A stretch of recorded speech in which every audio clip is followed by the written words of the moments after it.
네, 정설영 수의사입니다. 이번 시간에는 이제 반려동물, 특히 이제 반려견의 알러지에 대해서 좀 말씀드리고자 합니다. 이 알러지는 면역 시스템이 비정상적으로 작동하는 것, 주로 유전적 원인에 의해서 어떤 특정 개체에서만 발생하는 그런 문제입니다. 그래서 이제 알러지가 있는 경우에는 이제 가려움증이라든가 기침이라든가 그리고 소화기 장애 등 여러 증상이 나타날 수 있는데요. 그 증상이 만약에 피부 질환으로 국한돼서 나타나는 것을 우리가 아토피 피부염이라고 합니다. 그래서 이제 반려견에서 특히 이제 아토피 피부염이 매우 많이 이제 발생합니다. 그래서 이 아토피 피부염은 크게 환경 요인과 음식 요인 두 가지가 있습니다. 이 환경 요인은 집에 그 진먼지 진드기 또는 요즘같이 이제 환절기 때 꽃가루 또는 먼지, 비듬 또는 곰팡이 등이 이제 주 원인이고, 음식 요인은 예를 들어 어떤 반려동물이 어렸을 때 면역력이 아직 덜 발달해 있는데 그때 이제 먹었던 음식에 대해 비정상적으로 반응하는 것으로 어떤 음식을 먹고 알러지 반응을 보인다면 이 음식은 이제 평생 좀 조심하는 게 이제 좋겠죠. 그렇다면은 반려견이 아토피 피부염이 있는지 이걸 어떻게 우리가 알 수가 있을까? 우선 그 아토피 피부염은 이 최초 발생 시기가 이제 비교적 어린 나이에 처음으로 발생하게 됩니다.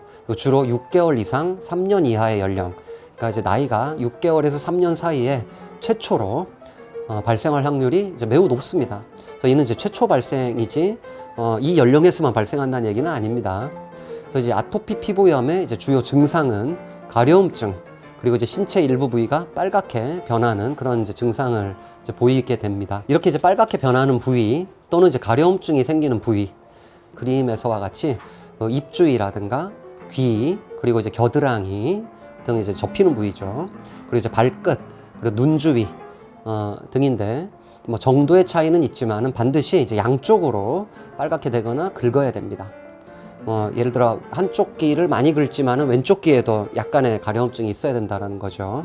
그래서 예를 들어 어떤 반려견이 닭고기에 대한 알러지가 있다면 닭고기를 먹고 짧게는 수시간, 그리고 이제 길게는 며칠, 3일 이내 이렇게 되겠는데, 이때 먹이고 나서 눈 주위라든가 발끝이라든가 그 다음에 이제 팔다리 접히는 부위라든가 입 주위라든가 눈 주위, 귀, 발끝 이 중에 이제 한 군데만 긁어도 또는 빨개지게 되면은 닭고기를 먹이면은 알러지 반응을 일으키는구나 라고 생각하셔도 이제 된다라는 거죠. 그럼 이렇게 아토피 피부염이 있는 경우에는 어떻게 하면 좋을까? 우선 이 아토피 피부염은 단 하나의 이제 원인으로만 발생하는 경우는 좀 드물고요. 여러 가지 원인들이 복합적으로 이렇게 쌓여가지고 나타나는 경우가 많습니다.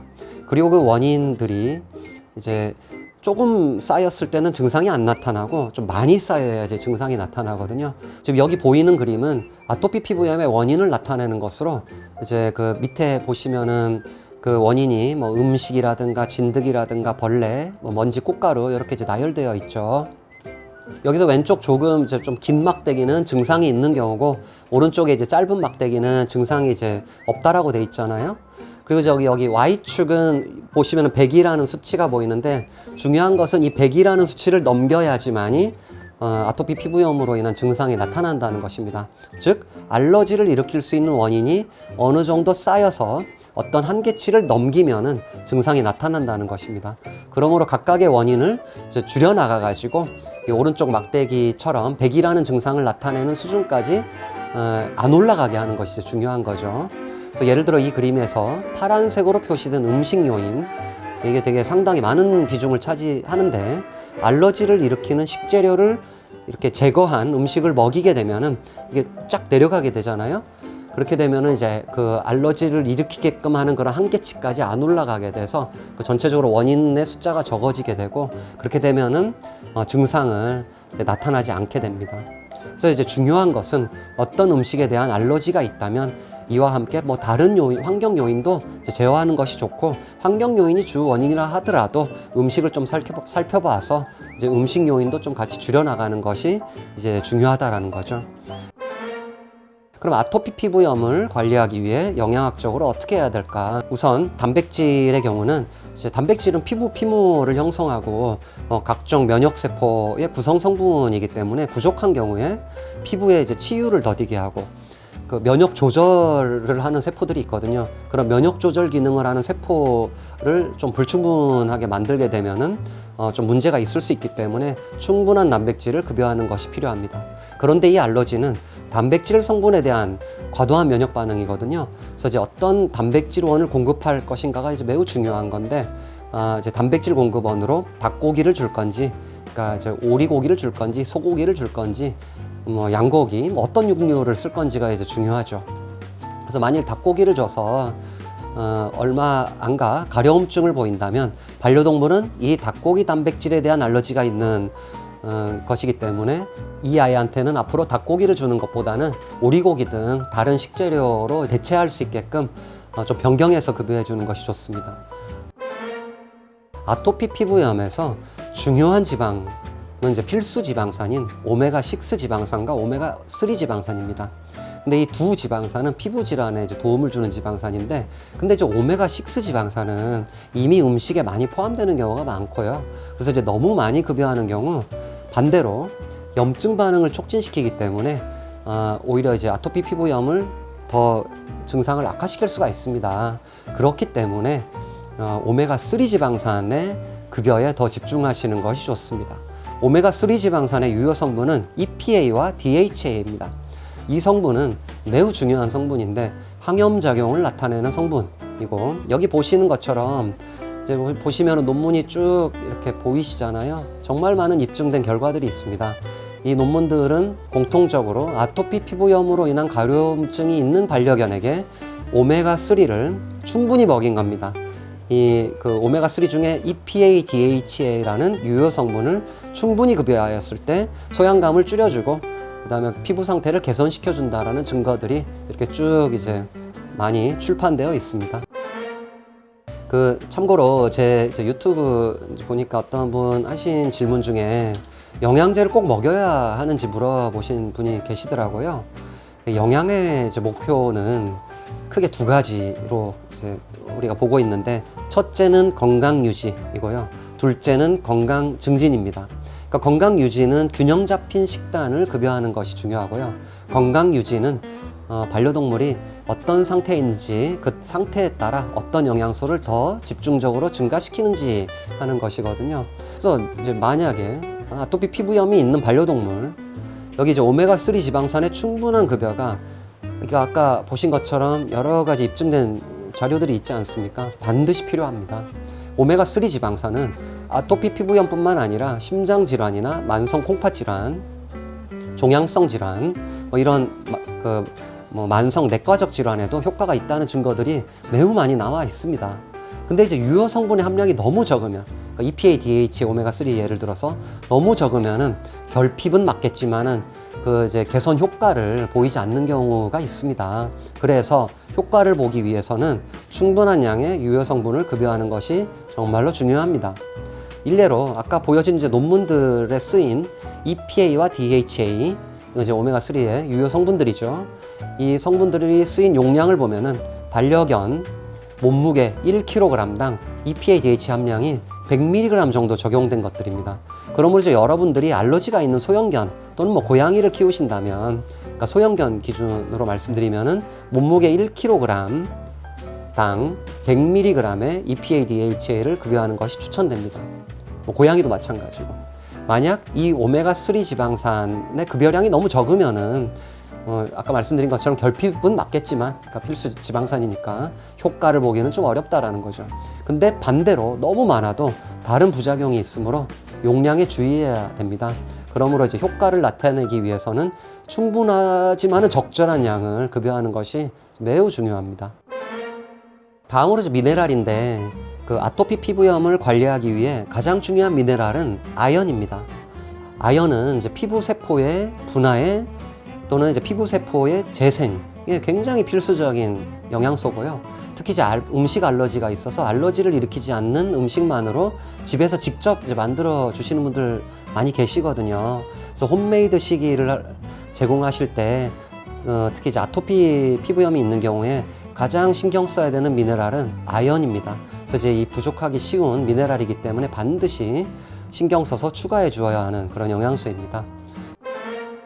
그러니까 비타민의 경우는 피부 건강에 도움을 주는 비타민 A, 그리고 이제 비타민 B도 중요하고요. 특히 이제 비타민 D, 비타민 D3 형태로 주는 게 좋은데, 최근에 이제 그 비타민 D3의 면역 조절 기능이 많이 밝혀지고 있습니다. 그래서 이제 비타민 D3도 아토피 피부염이 있는 경우에 굉장히 도움이 될 것으로 보고 있고, 또한 이제 이들 영양소들은 필수 영양소이기 때문에 균형을 잡는 측면에서도 이제 신경 써야 되는 영양소라는 거죠. 그래서 이 비타민 D3는 이제 홈메이드 식단에서 제외되는 경우가 많이 있으니까 반드시 이제 좀 신경 써서 급여하시는 게 좋겠습니다. 근데 또 반대로 이게 또 지용성 영양소다 보니까 체내에 이제 축적되는 경향이 있어요. 그래서 너무 과량으로 급여하는 경우에 또 이제 문제가 될 수가 있거든요. 그래서 좀 적절한 양을 급여하는 게 도움이 되겠습니다. 기타 이제 항산화 영양소가 도움이 될 수 있는데, 이 항산화 영양소는 아토피 피부염으로 인한 산화 스트레스를 이제 감소시켜 주는데 이제 도움을 줄 수가 있고요. 특히 이제 비타민 E라든가 커큐민 같은 영양소들은 그 피부 치유에 긍정적인 효과, 특히 이제 가려움증의 원인인 히스타민을 분비하는 면역 세포를 억제해서 가려움증을 감소시켜 줬다라는 그런 논문들이 이제 나와 있거든요. 그래서 어느 정도 입증된 그런 항산화 영양소들이기 때문에 아토피 피부염에 항산화 영양소를 급여하는 것도 고려를 해볼 수가 있겠습니다. 또한 그 일부 유산균 균주도 도움이 될 수가 있는데요. 예를 들어서 이제 사람에서 유명한 락토바실러스 람노서스 지지균이 있거든요. 이 균주의 경우에는 아토피 피부염에 도움을 주었다는 연구들이 다수 나와 있습니다. 참고로 여기서 이제 락토바실러스라고 되어 있는 거는 균종이고요. 뒤에 람노서스까지 되어 있으면은 아종, 그리고 지지까지 되어 있으면은 균주. 그래서 락토바실러스 람노서스라고 하면 그는 균종과 아종을 표현하는 거고, 락토바실러스 람노서스 지지까지 표현하면 균주까지 표현한 겁니다. 그래서 이제 유산균에는 두 가지 종류가 있어요. 그 균주를 표현하는 방법에 있어서 람노서스에서 끝나는 유산균이 있고 지지까지 붙여주는 유산균이 있거든요. 람노서스까지 끝나는 제제는 사실 싸구려거나 효과가 없을 가능성이 높습니다. 그래서 여러분들 유산균 고르실 때 반드시 그 균주까지 표기되었는지 확인하시는 것이 필요하겠습니다. 마지막으로 이제 원인을 모르는 경우, 특히 이제 음식 요인에 대해서 이제 원인을 모르는 경우, 이 경우는 우선 제거 식단을 급여한 후에 급여하고 싶은 음식을 하나씩 급여해서 알러지원으로 그 주는 음식이 작용하는지 그걸 좀 알아본 뒤에 문제가 없는 걸 확인한 다음에 계속 이제 급여해주는 방법이 있거든요. 아까 말씀드린 그 제거 식단이라고 한다면은 알러지원이 최소화된 것으로 여러분들이 이제 동물병원에서 처방받을 수 있는 제거 사료가 이제 대표적입니다. 이 제거 사료는 단백질원을 가수분해해서 알러지 원성을 낮춘 것인데, 이 사료를 한두 달 이제 급여하면은 알러지 증상이 사라지게 되거든요. 그렇게 알러지 증상이 없으면은 그때 가서 내가 이제 먹이고 싶은 거를 이제 먹여보는 거죠. 하나씩. 뭐 예를 들어 가지고 증상이 이제 많이 사라졌어요. 이때 내가 오리고기를 좀 줘보고 싶다. 그러면은 오리고기를 조금 이제 줘보는 거예요. 그 뒤에 좀 관찰을 하셔야 됩니다. 아주 빠른 경우에는 그냥 몇 분만 해도 문제가 나타날 수 있거든요. 좀 관찰하셔가지고 긁거나 빨개지거나 하는 그런 문제가 없다라면은 이 아이는 오리고기를 먹여도 문제가 없구나 라고 우리가 판단할 수 있다라는 거죠. 근데 이제 그 알러지용 사료를 급여했음에도 불구하고 증상이 사라지지 않는 경우가 있어요. 이 경우에는 이제 보존제나 다른 원료의 이제 혼입으로 인해 가지고 발생한 문제일 가능성이 굉장히 높습니다. 그래서 집에서 이제 직접 만들어 주시기도 하거든요. 그렇게 하는 경우에 마찬가지로 알러지원으로 작용하지 않을 만한 음식을 최소한도로 급여해서 증상이 좀 줄어든 다음에 그렇게 먹이고 싶은 음식을 이제 조금씩 줘 보시는 거죠. 예를 들어 가지고 우리 얘는 그 아토피 피부염이 있는데 닭고기하고 그 쌀밥에는 전혀 문제가 없더라 먹여도, 그럼 이것만 줘보실 수가 있어요. 짧게 주시더라도 그 영양 균형에는 이제 문제가 없습니다. 영양균 불균형으로 인한 문제는 좀 장기간의 시간이 필요하거든요. 그래서 이 두 가지가 확실하다면은 알러지원성으로 작용하지 않는다면은 이 두 가지만 일주일만 우선 일주일 이상 급여를 해보시는 겁니다. 그렇게 해서 이제 문제가 사라지면은 이제 다른 것들을 조금씩 줘보는 거죠. 그렇게 해서 이제 괜찮은지 확인해서 괜찮다면은 그거를 이제 식재료에 첨가해 주시는 이제 그런 방법으로 균형을 잡아가는 겁니다. 영양제의 경우도 마찬가지입니다. 가끔 영양제를 통해서 알러지 반응을 보일 수도 있는데 그 영양제를 한번 조금 급여해 보시는 거예요. 그 다음에 이 영양제를 먹고 좀 관찰을 했는데 긁거나 빨개지는 문제가 없더라. 그러면 그때는 이 영양제를 줘도 되는구나 하고 이제 계속 급여가 가능하다라는 거죠. 네, 이번 시간은 이제 알러지에 대한 내용을 말씀드렸습니다. 감사합니다.